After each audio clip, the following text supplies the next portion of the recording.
വലിയ പുസ്തകം വല്ലതും കാണുവോ?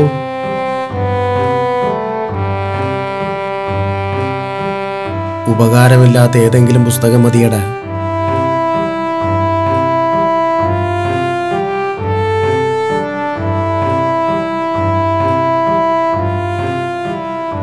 ശബ്ദങ്ങളാണ്. ഓരോരുത്തരുടെ വായിന്ന് വാക്കുകളായിട്ടാണ് വരുന്നതെങ്കിലും എല്ലാം കുറെ ശബ്ദങ്ങളാണ്. ഒരാൾ എന്തെങ്കിലും ചെയ്യാനോ ആയിത്തീരാനോ ആഗ്രഹിക്കുന്നുണ്ടെങ്കിൽ അവന് ചുറ്റുമുള്ളവർ, അവരുടെ ഭയം, ആ വിഷയത്തിന്റെ പുറത്ത് അവർക്കുള്ള ഭയം അവന്റെ മുന്നിലേക്കിടും.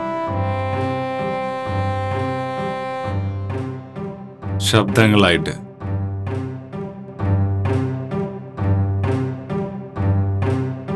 സിദ്ധാർത്ഥനെ കൊണ്ടൊന്നും ഈ പ്രോജക്റ്റിലൂടെ ഉണ്ടായ പ്രശ്നം സോൾവ് ചെയ്യാൻ പറ്റില്ല. അയാളെ കണ്ടാൽ പറയത്തില്ലല്ലോ ഒരു കമ്പനി റൺ ചെയ്യാനുള്ള പൊട്ടൻഷ്യൽ ഉള്ളതാണ്. പിന്നെ ഒരു കമ്പനിയുടെ ക്രൈസിസ് പരിഹരിക്കുന്നത് അയാളുടെ അച്ഛൻ്റെ 10 കഴിവയക്കുന്നു. മകനായോണ്ട് കയറ്റിയിരുത്തിയല്ലേ.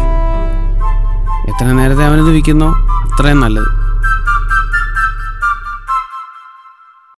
എന്തിനെ ഇറങ്ങിത്തിരിക്കുമ്പോൾ എതിരു പറയുവാന്നേ നിനക്കിതൊക്കെ കേൾക്കുമ്പം തോന്നത്തുള്ളൂ. ഹിമാലയത്തിലുള്ള മഞ്ഞ് മുഴുവൻ മതിയല്ലോ വടക്കേ ഇന്ത്യയിലെ മരുഭൂമി അങ്ങ് നനയ്ക്കാൻ എന്ന് ചിന്തിച്ചിട്ടുണ്ട് ഞാൻ കുഞ്ഞില്. മഞ്ഞു കോരിക്കൊണ്ടുവന്ന് മരുഭൂമി നനയ്ക്കുക. ആ പ്രായത്തിലാരും അതിൻ്റെ പ്രായോഗിക വശം പറഞ്ഞു തരേണ്ട ആവശ്യമില്ലല്ലോ. കുറേ കാലം അതും പറഞ്ഞ് നടന്നിട്ടുണ്ട് ഞാൻ. എനിക്ക് ഓർമ്മയുണ്ട്, അമ്മ ചോറ് തിന്നാത്തപ്പം എന്നോട് പറയും, വാരിയുണ്ടോ, ആരോഗ്യം ഉണ്ടേലല്ലേ നമുക്ക് മഞ്ഞൊക്കെ കോരിയെടുക്കാൻ പറ്റത്തുള്ളൂ എന്ന്. ഏത് പ്രായത്തിലാണ് ഈ പൊട്ടത്തരമൊക്കെ തലേന്ന് പോയതെന്ന് ചോദിച്ചാ, ഞാൻ 6th ഫോറത്തിൽ പഠിച്ചുകൊണ്ടിരിക്കുമ്പോഴാണ് അച്ഛൻ മരിക്കുന്നത്. സാമ്പത്തികമായി നല്ലപോലെ ബുദ്ധിമുട്ടി നിൽക്കുന്ന സമയവും. അത് കാരണം മുറിഞ്ഞയിടത്ത് മുളക് തേച്ചാലുള്ള നീറ്റലായി എല്ലാവർക്കും. നിനക്കാണെങ്കിൽ അന്ന് അതൊന്നും മനസ്സിലാക്കാനുള്ള പ്രായവും ആയിട്ടില്ല. എൻ്റെ ഉള്ള പഠിത്തം വെച്ച് അച്ഛൻ്റെ പേരിൽ ഇലക്ട്രിസിറ്റി ഓഫീസിൽ തന്നെ എനിക്ക് കയറാം. എന്നാൽ അങ്ങനെ തന്നെ ആവട്ടെ എന്ന് കുടുംബക്കാരും അങ്ങ് തീരുമാനിച്ചു. അതുവരെ കുടുംബത്തൊരു കാര്യത്തിന് മുമ്പിലോട്ട് വന്നിട്ടില്ലാത്ത ഒരാളായിരുന്നു ഞാൻ.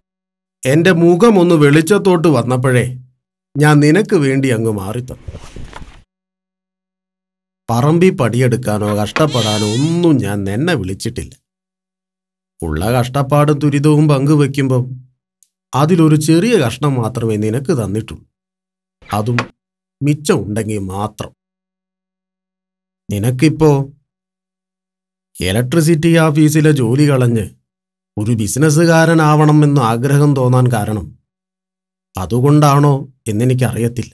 ഏതായാലും യാഥാർത്ഥ്യമെന്ന് പറയുന്നത് എന്താണെന്ന് നല്ലപോലെ മനസ്സിലാക്കിയ എന്നെ വളർത്തിയത്. വലിയ പുസ്തകം വല്ലതും കാണുവോ? ഉപകാരമില്ലാത്ത ഏതെങ്കിലും പുസ്തകം മതിയടാ. ഈ പേപ്പർ ഒന്ന് ചുളുങ്ങാതെ വെക്കാനാ.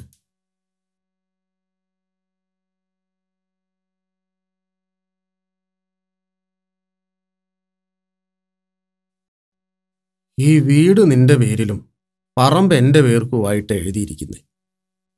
പറമ്പീന്ന് ഭയങ്കര വരുമാനമാണല്ലോ. അതുകൊണ്ടാണല്ലോ ഞാനിങ്ങനെ പെമ്പള വീട്ടിൽ പോയി കിടന്ന് കഷ്ടപ്പെടേണ്ടി വരുന്നത്. നീ ജോലിയൊക്കെ കളഞ്ഞ് ബിസിനസ് എന്നൊക്കെ പറഞ്ഞ് ഇറങ്ങുവാണെങ്കിൽ അമ്മയുൾപ്പെടെ ഒരുപാട് ബാധ്യതകൾ എനിക്ക് കൂടുക. അതാണ് നിന്റെ തീരുമാനമെങ്കിൽ പിന്നുള്ളത് ഈ വീടും പറമ്പും ഒന്നിച്ചങ്ങ് വിൽക്കുക. ബാക്കിയുള്ളത് എന്താച്ചാ നോക്കുക. അങ്ങനെ വരുമ്പോൾ നിന്റെ ഓഹരിയിൽ നിന്ന് അതിൻ്റെതായ കുറവുണ്ടാകും. ഞാൻ ഹൃദയത്തിൽ തൊട്ട് പറയുക, ആത്മാർത്ഥമായിട്ട് പറയുക. എൻ്റെ ജീവിതത്തെക്കുറിച്ച് എനിക്ക് ആരോടും പരാതിയില്ല. എൻ്റെ ജീവിതാവസ്ഥകളെക്കുറിച്ച് എനിക്ക് ആരോടും പരിഭവമില്ല.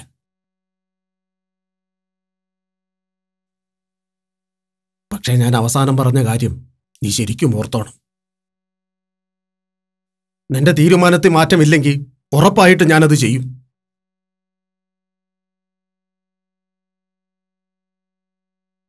നീ അടുത്തൊരു പെണ്ണ് കാണാൻ പോയില്ലേ?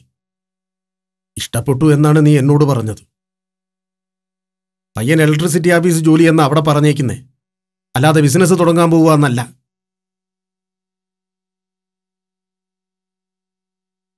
ഈ കാര്യത്തെക്കുറിച്ച് എന്നതാ നിന്റെ തീരുമാനം?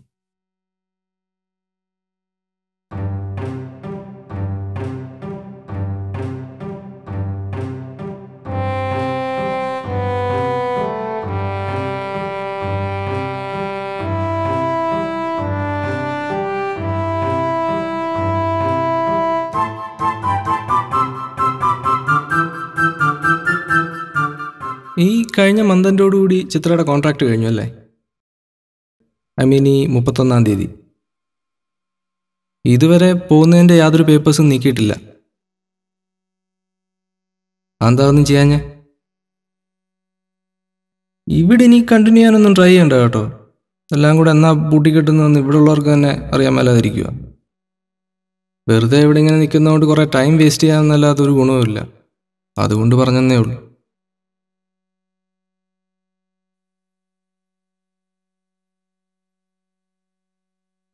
നീ യുണൈറ്റഡ് സോളാർ സിസ്റ്റത്തിൻ്റെ മെയിൽ കണ്ടിരുന്നു? ഇല്ല, ഞാൻ നോക്കിയില്ല. അവർക്ക് നമ്മുടെ ലയബിലിറ്റീസിൻ്റെ ഡീറ്റെയിൽസും നമ്മൾ പ്രോഡക്റ്റ് പർച്ചേസ് ചെയ്ത കമ്പനികളുടെ ലിസ്റ്റും അടക്കം കുറച്ചധികം കാര്യങ്ങൾ സെൻഡ് ചെയ്ത് കൊടുക്കണം. ഇതിപ്പോൾ എവിടെ നിന്നാണ് കിട്ടുക? ഇതെല്ലാം കൂടി ഉമ്മാർക്ക് കിട്ടി നടക്കാനാ? എടാ, അവർ നമ്മുടെ കമ്പനി പർച്ചേസ് ചെയ്യാൻ ഉദ്ദേശിക്കുന്നുണ്ടെങ്കിൽ അവർക്ക് ഡീറ്റെയിൽസ് കിട്ടണ്ടേ? ഒന്നാമത്തെ കാര്യം, ഇതൊന്നും ഈ പറഞ്ഞ അടുക്കിന് ഇവിടുത്തെ കമ്പ്യൂട്ടറിലൊന്നും കാണുകയല്ല. ഇത് പണ്ടത്തെ തൊട്ടുള്ളതെല്ലാം വേണ്ടേ? അല്ലെങ്കിൽ പിന്നെ ഈ പറഞ്ഞതിൻ്റെ ഹാർഡ് കോപ്പി ഒറ്റയ്ക്കൊറ്റയ്ക്ക് കണ്ടുപിടിച്ചെടുക്കണം. സർ, ആ ഫയലിലുണ്ട്. ഞാനെല്ലാം സ്കാൻ ചെയ്തിട്ടുണ്ട്.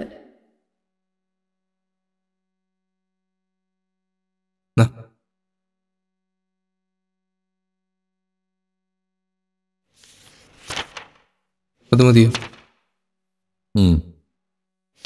അപ്പോൾ പിന്നെ സ്കാൻ ചെയ്താൽ മതിയല്ലോ. ഞാൻ സ്കാൻ ചെയ്തു. മെയിലിലോട്ട് അറ്റാച്ചും ചെയ്തിട്ടുണ്ട്. അപ്പോൾ അത് മതിയല്ലോ. ചിത്ര, ഒരു പ്രോപ്പർ ഇൻട്രൊഡക്ഷൻ വെച്ചേക്കണേ. ഞാനത് എഴുതുവാ. Thank you. അതുപോലെ ആ മെയിൽ സെൻഡ് ചെയ്തിട്ടേ പോവാനുള്ളേ. ചിത്ര, അറ്റാച്ച് ചെയ്തു എന്ന് പറഞ്ഞില്ലേ? അതും കൂടെ ചേർത്ത് ആ മെയിൽ സെൻഡ് ചെയ്തിട്ടേ പോവുള്ളൂ. ഓരോന്ന് കൈവിട്ട് പോകുന്നു എന്നറിയുമ്പോഴാണ് ഇതുവരെ ഇല്ലാത്തൊരു മിസ്സിങ് ജീവിതത്തിലുണ്ടാകുന്നത്. എല്ലാവരും കൂടി ഈ കമ്പനി വിൽക്കണമെന്ന് പറയുമ്പോഴാണ് ഇതെൻ്റെ ആണല്ലോ എന്ന് തോന്നുന്നു. പിന്നെ വിഷമിച്ചിട്ട് കാര്യമില്ല. യുദ്ധം ചെയ്തും വേർപൊഴുകിയും രാജ്യം നേടിയവർക്കല്ലേ അത് നഷ്ടപ്പെടുമ്പോൾ വിഷമിക്കേണ്ട ആവശ്യമുള്ളൂ. എൻ്റെ അച്ഛൻ്റെ കഴിവുകൊണ്ട് ഇത്രയും വലിയൊരു കമ്പനി ഉണ്ടായി. ഞാൻ അതിനകത്തൂടെ ടൈം കിട്ടി നടക്കുന്നു. അല്ലാതെ എന്ത്? ടൈ കെട്ടാറിഞ്ഞാൽ പോരല്ലോ, കഴിവ് വേണ്ട. ഫാദർ ഉണ്ടായിരുന്നെങ്കിൽ ടാക്കിൾ ചെയ്യും. ഫാദർ ഉണ്ടായിരുന്നെങ്കിൽ സോൾവ് ചെയ്തു. ഫാദർ ഉണ്ടായിരുന്ന റോക്കറ്റ് കിട്ടാൻ. എടാ, നീ എന്തിനാ എല്ലാവരും പറഞ്ഞിട്ട് ഇങ്ങനെ വിഷമിക്കണേ? ഇതിനേക്കാൾ അപ്പുറത്തെ കാര്യങ്ങൾ കേട്ടാ നിന്റെ അച്ഛൻ ഈ കമ്പനി തുടങ്ങിയത്. പിന്നെ പുള്ളിക്കാരനെ കഴിവുള്ളവൻ എന്നൊക്കെ വിളിക്കുന്നത് 1000 പേജ് എഴുതുന്നതിൻ്റെ അടുത്ത് ഒരു വാക്ക് എഴുതുന്നതിന് തുല്യമാണ്. അല്ല, ഓരോന്ന് ആലോചിക്കുമ്പോഴേ എൻ്റെ പുറത്ത് ആർക്കും ഒരു പ്രതീക്ഷയില്ലാത്തതുകൊണ്ടല്ലേ.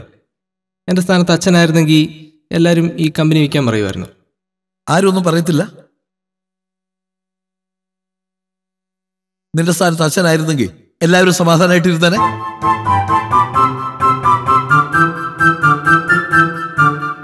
ഞാനൊരു 3/4 മണിക്കൂർ ഈ ക്യൂവിൽ നിൽക്കുക, ഒരനക്കവുമില്ല. മനുഷ്യന് പോയിട്ട് വേറൊരു 1000 പണി ചെയ്യാനുള്ളതാണെന്ന് ഓർക്കണം. കുറേ കഴിഞ്ഞപ്പോൾ ഞാനങ്ങ് അകത്തേക്ക് കയറി ചെന്നു. അകത്തൊരുത്തിന് ഇരിപ്പുണ്ട്. ഇതെന്നാ ബില്ലടയ്ക്കാൻ ആളില്ലേന്ന് ചോദിച്ചു. പൈസ അടയ്ക്കാൻ വരുന്നവർ 1 മണിക്കൂർ വെയിൽ കൊള്ളിക്കണോ നിയമമുണ്ടോ എന്ന് ചോദിച്ചു. ഇങ്ങനെ തന്നെ ചോദിച്ചു. അല്ല, 1 മണിക്കൂർ വെയിൽ കൊണ്ടാൽ ബില്ലടച്ചേരുള്ളൂ, നിയമമുണ്ട്. അയ്യോ സാറേ, അതിൻ്റെ ആൾ ചോറുണ്ണാൻ പോയേക്കുവാന്ന്, ഇപ്പം വരും. എങ്ങനെയുണ്ട്? എൻ്റെ നാട്ടിൽ നടക്കുന്ന കാര്യമാണ്. ഇവനൊക്കെയാ ഈ രാജ്യം കെട്ടുമുടിക്കുന്നതെന്ന്. കാശ് അങ്ങോട്ടൊന്നും നടച്ചില്ലേ വന്ന് വീസൂരി കൊണ്ടങ്ങ് പോകും. അല്ലെങ്കിൽ കുടിശ്ശിക അത് ഇത്, അതിനൊന്നും ഒരു കുറവുമില്ല. എന്നാ പുരോഗമനം വന്നാലും എന്തൊക്കെ മാറ്റം വന്നാലും കറണ്ട് ബില്ല് കുറഞ്ഞു എന്ന് കേട്ടിട്ടുണ്ടോ? എന്നെങ്കിലും ഇത് കൂടുന്നതല്ലാതെ കുറയുമോ? ഒരിക്കലുമില്ല. അഴിമതിയും കൈയിട്ട് വാരലും മുറ പോലെ നടക്കുന്നുണ്ട്. ഇതിനകത്ത് ജോലി ചെയ്യുന്നവന്മാർക്ക് വല്ല കുറച്ചിലുണ്ടോ? നല്ല ശമ്പളം, ലീവ് ആവശ്യത്തിന് എടുക്കാം, കൈക്കൂലി, വലിയ പണിയൊന്നും എടുക്കണ്ട. അതുകൊണ്ടാണ് ഞാൻ നിന്നോട് പിന്നെയും പിന്നെയും പറയുന്നത്, ഒരു കാരണവശാലും ഗവൺമെന്റ് ജോലി വിട്ടുകളയരുതെന്ന്. അതൊക്കെ ജീവിതത്തിലേക്കും വെച്ച് വലിയ മണ്ടത്തരവാ. അല്ലെ ഒരു ലോങ് ലീവ് ഒക്കെ എടുത്ത് ഒരു സൈഡായിട്ടൊക്കെ നോക്കാമല്ലോ അല്ലേ? എന്തിന്റെ ആവശ്യത്തിന്? ഇവനങ്ങ് 1000-ൽ-1 തോന്നിയതാണ്. 1000 എണ്ണ എടുത്താൽ 999 ഇത് തന്നെയാ പറയുന്നത്. എന്നതാ സ്വന്തമായിട്ട് ബിസിനസ്, എന്നിട്ട് കുറെ കാശും കളഞ്ഞ് ഒരെണ്ണം പൊട്ടുമ്പോൾ അടുത്തിലോട്ട് ചെയ്യണം. ഇവൻ ഇത്രയും നല്ലൊരു ജോലി, അതും ഗവൺമെന്റ് ജോലി, അതുള്ളപ്പോൾ ഇതിന്റെ ആവശ്യമുണ്ടോ? ഇത് പറ്റും ആർക്കാ? പാരമ്പര്യമായി ബിസിനസ് ചെയ്തുകൊണ്ടിരിക്കുന്നവർ.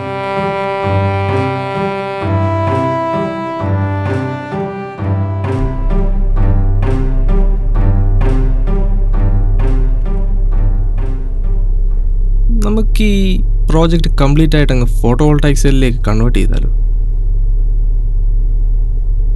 ഇതുവരെയുള്ള നഷ്ടം അങ്ങ് സഹിച്ചാൽ പോരെ?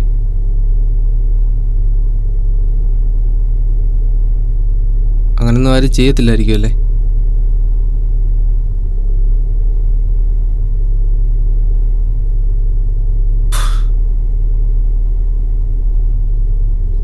കോസ്റ്റ് പെർ വോൾട്ട് പ്രശ്നം, കോൺസെൻട്രേറ്റഡ് സോളാർ പവർ ഔട്ട്ഡേറ്റഡ് ആയി, ഫോട്ടോവോൾട്ടായിക് സെല്ലിൻ്റെ വില കുറഞ്ഞു, ആ പ്രശ്നം ഈ പ്രശ്നം, കമ്പനി വിറ്റോ?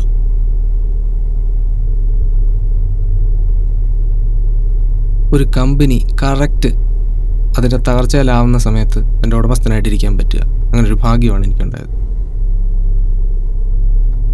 കേൾക്കുന്നവർക്ക് എന്ത് കോസ്റ്റ് പെർ വോൾട്ട്, എന്ത് ഫോട്ടോവോൾട്ടായിക് സെൽ. അച്ഛനുണ്ടാക്കിയ കമ്പനി മകൻ വിറ്റു. ഇങ്ങനെ ടെൻഷൻ ആവുന്ന എന്തിനാ? നമുക്ക് ഒരു സൊല്യൂഷൻ കണ്ടുപിടിക്കാൻ പറ്റാത്ത കൊണ്ടല്ലേ വേറൊരു കമ്പനി ടേക്ക് ഓവർ ചെയ്യട്ടെ എന്ന് തീരുമാനിച്ചത്. നമ്മുടെ കയ്യിലിരുന്ന് വലിയൊരു നഷ്ടം വരുന്നതിനേക്കാളും നല്ലത് അതല്ലേ? അതുമാത്രമല്ല, വേറൊരു കാര്യം, നമ്മൾ ഇത് ഒഴിവാക്കുകയാണോ എന്നൊരു തോന്നൽ വരാതെ വേണം കാര്യങ്ങൾ പ്രസന്റ് ചെയ്യാൻ. പ്രിപ്പയർഡ് അല്ലേ എന്താ പറയേണ്ടതെന്ന്? ഞാനൊന്ന് ആലോചിക്കട്ടെ എന്താ പറയേണ്ടതെന്ന്.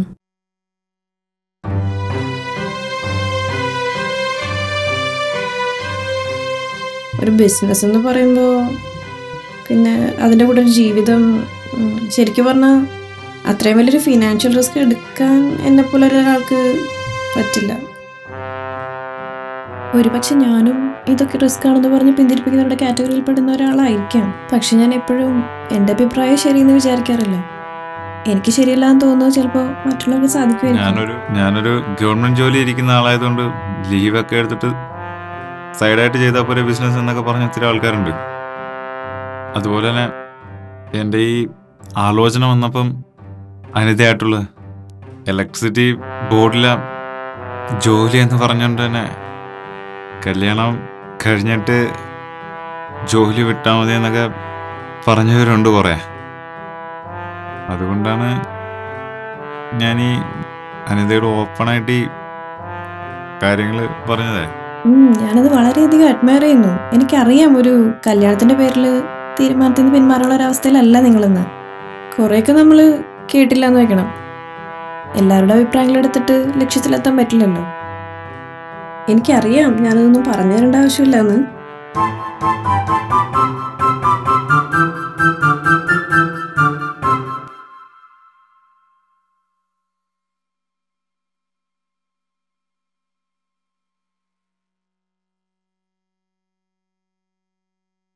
ഇവിടുന്ന് 2 ബസ് കയറണ്ടേ വീട് വരെ? ആ വേണം. സ്കൂളിന്റെ പുറകെ നിന്നുള്ള ജംഗ്ഷനിൽ നിന്ന് ഡയറക്റ്റ് വീട് വരെ ബസ് കിട്ടൂലേ? കിട്ടും. അതൊരു ബസ്സോ മറ്റോ ഉള്ളൂ. അത് ഈ സമയത്തില്ലേ? ഉണ്ട്, ഈ സമയത്ത് ഒരെണ്ണമുണ്ട്. ഒന്നാമത്തെ കാര്യം, ഞാനിവിടെ നടന്നു നോക്കിയിട്ടില്ല ബസ് ഉണ്ടോ ഇല്ലയോ എന്നറിയാൻ.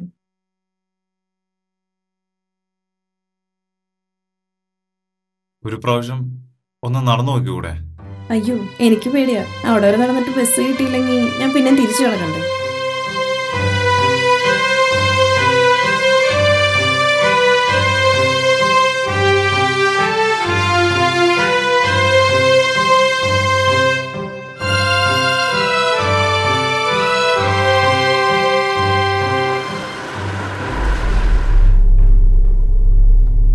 അതുമാത്രമല്ല വേറൊരു കാര്യം. നമ്മൾ ഇത് ഒഴിവാക്കുകയാണോ എന്നൊരു തോന്നൽ വരാതെ വേണം കാര്യങ്ങൾ പ്രസന്റ് ചെയ്യാൻ. പ്രിപ്പയർഡ് അല്ലേ എന്താ പറയേണ്ടതെന്ന്?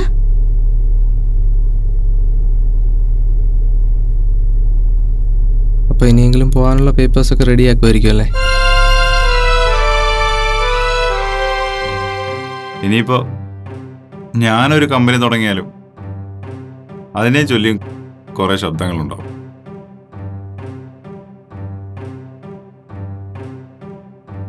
ഇതിനൊന്നും ഇറങ്ങിത്തിരിക്കാതെ ചെയ്തുകൊണ്ടിരിക്കുന്ന ജോലിയും ചെയ്തങ്ങ് നിൽക്കുവാണെങ്കിൽ പിന്നെ മരിക്കുന്നവരെ ഒരു അസ്വസ്ഥത ഉണ്ടാവും. ഞാൻ ആ ഒരു തത്വം പിടിച്ചാണ് ഇതിൻ്റെ ഇടയ്ക്കൂടെ അങ്ങ് പോകുന്നത്. ഇങ്ങനെ എത്ര കാലം പോകാൻ പറ്റുമെന്ന് എനിക്കറിയില്ല. നിങ്ങൾ ഈ പ്രൊജക്റ്റ് ചെയ്യാൻ ആലോചിക്കുന്നതിന് മുൻപ് യുണൈറ്റഡ് സോളാർ സിസ്റ്റം ഈ സെയിം പ്രൊജക്റ്റ് ചെയ്യാൻ തീരുമാനിച്ചാണ്. അതിനുവേണ്ടി ആദ്യം ഞങ്ങൾ നിങ്ങളുടെ ഫാദറിനെ സമീപിച്ചു, ഒരു ജോയിൻറ്റ് വെഞ്ചറിനെ. അപ്പോൾ നിങ്ങളുടെ ഫാദറോ കമ്പനിയോ അതിന് റെസ്പോണ്ട് ചെയ്തില്ല. പിന്നെ നിങ്ങൾ എന്ത് ചെയ്തത്? ഭൂരിഭാഗം കമ്പനികളിലും പെർഫെക്റ്റ് ഇല്ലാത്ത ഈ സംഭവം ഒറ്റയ്ക്ക് ചെയ്യാൻ പോയി. നിങ്ങളുടെ ഫാദറിനെ പോലെ ഒരു ലെജൻഡിനെ ക്രിട്ടിസൈസ് ചെയ്യാൻ ഞാൻ ആളല്ല. പക്ഷേ അടുത്ത തലമുറയ്ക്ക് ചെയ്യാൻ കഴിയാത്തൊരു പ്രൊജക്റ്റാണെന്ന് തിരിച്ചറിയാഞ്ഞു പോയത് തീർച്ചയായിട്ടും യാഥാർത്ഥ്യബോധമില്ലായ്മ എന്ന ഒറ്റ കാരണം കൊണ്ട് തന്നെയാണ്. അതുതന്നെയാണ് നിങ്ങളിപ്പോൾ ഇവിടെ വെച്ചിരിക്കുന്ന ഡിമാൻഡുകളിലും റിഫ്ലക്റ്റ് ചെയ്യുന്നത്. എൻ്റെ ബോർഡിലുള്ളവർ പറഞ്ഞ ഡിമാൻഡുകളാണ് ഞാൻ നിങ്ങളോട് പറഞ്ഞത്, അല്ലാതെ തൻ്റെ തീരുമാനമല്ല. അവരിതിലൊന്നും ഒരു വിട്ടുവീഴ്ച ചെയ്ത് ഒരു ഡീലിനും തയ്യാറാകും. സിദ്ധാർത്ഥൻ, ഞാൻ പറയുമ്പോൾ കൊച്ചാക്കി പറയാമെന്ന് വിചാരിക്കരുത്. ഈ പ്രൊജക്റ്റ് കാരണം റിലയൻസ് എന്ന നിങ്ങളുടെ കമ്പനി തകർച്ചയുടെ വക്കിലാണ്. ലോകത്തിന് ആര് വിചാരിച്ചാലും ഈ പ്രൊജക്റ്റ് ഫിക്സ് ചെയ്യാൻ പറ്റില്ല. അങ്ങനത്തെ ഒരു ട്രാപ്പിലാണ് നിങ്ങളിപ്പോൾ. എന്നിട്ടും നിങ്ങൾ ഈ ഡിമാൻഡ് എന്ന് പറയുന്നതിന് എന്തർത്ഥമാണുള്ളത്? അല്ല, ഞാൻ പറഞ്ഞു വന്നത് ഈ ഡിമാൻഡുകളൊന്നും എൻ്റെ അല്ല. ഞാനെടുത്ത തീരുമാനം ഈ കമ്പനി വിൽക്കാതെ ഈ പ്രോജക്റ്റ് എങ്ങനെയെങ്കിലും ശരിയാക്കണമെന്നാണ്. അതാണ് ഞാൻ എല്ലാവരോടും ചോദിച്ചുകൊണ്ടിരുന്നത്. അത് ഇമ്പോസിബിളായൊരു കാര്യമാണ്. അത് ഇമ്പോസിബിൾ ആണെന്ന് എനിക്ക് തോന്നാത്തടത്തോളം കാലം എനിക്ക് പ്രതീക്ഷിക്കാമല്ലോ.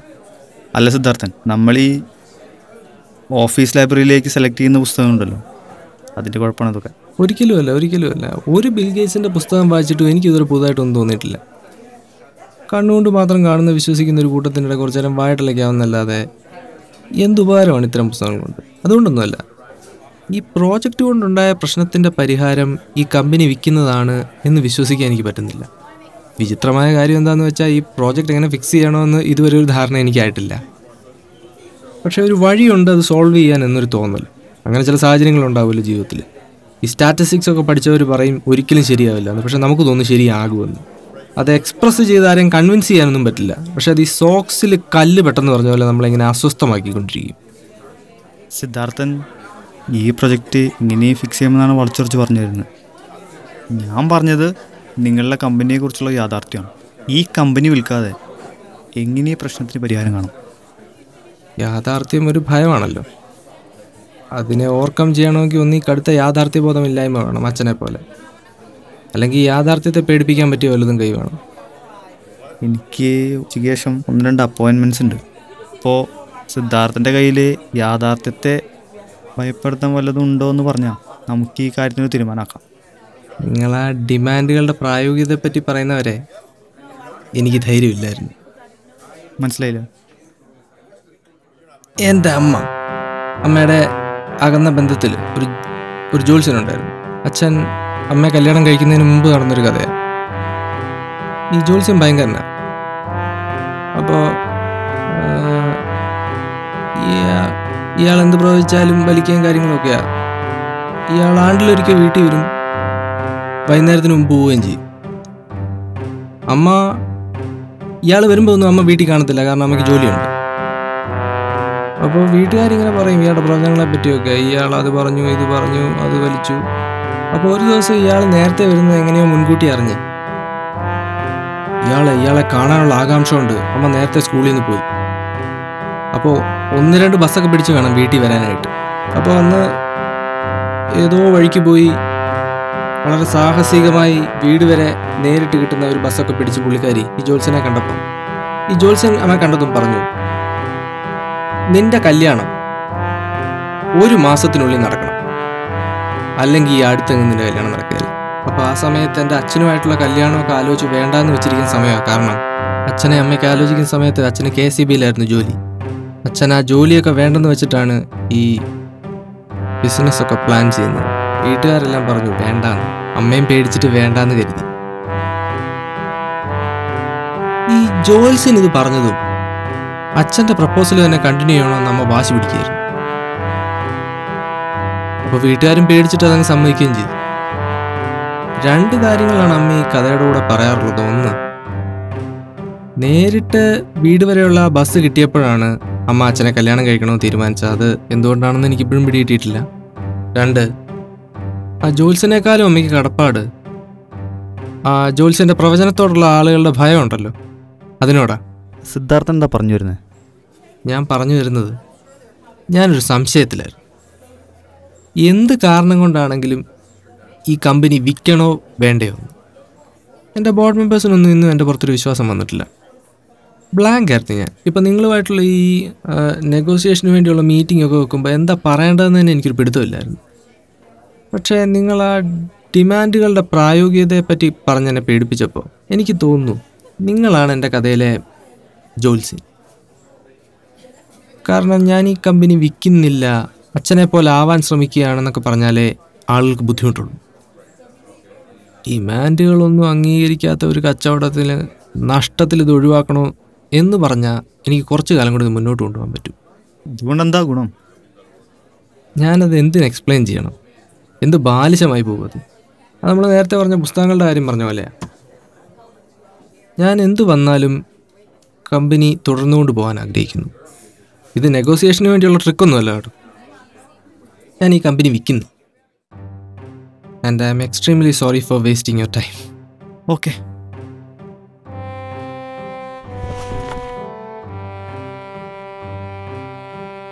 സിദ്ധാർത്ഥൻ, ഞാനൊരു കാര്യം ചോദിച്ചോട്ടെ? ആരോടും പറയണമെന്നില്ല, എൻ്റെ പേഴ്സണൽ ഇൻഫർമേഷൻ എനിക്ക് വയ്ക്കാനാണ്. സപ്പോസ് യുണൈറ്റഡ് സോളാർ സിസ്റ്റം ഈ കമ്പനി ടേക്ക് ഓവർ ചെയ്യായിരുന്നെങ്കിൽ ഏതൊക്കെ ഡിമാൻഡിൽ വിട്ടുവീഴ്ച ചെയ്തേനെ? അതിപ്പോൾ വിൽക്കാനായിരുന്നേ അവരെല്ലാ ഡിമാൻഡുകളിലും വിട്ടുവീഴ്ച ചെയ്തേനെ. ഞാനും ഒരു കാര്യം അതുപോലെ ചോദിച്ചോട്ടെ? യെസ്. സപ്പോസ് ഈ കമ്പനി നിങ്ങളുടെ കമ്പനി ടേക്ക് ഓവർ ചെയ്യുകയായിരുന്നെങ്കിൽ ആ പ്രോജക്റ്റ് സോൾവ് ചെയ്യാൻ നിങ്ങളുടെ കയ്യിൽ ഒരു വഴിയില്ലായിരുന്നു? ഇത് ഞങ്ങളുടെ കയ്യിൽ 2-3 പ്ലാൻ ഉണ്ടായിരുന്നു.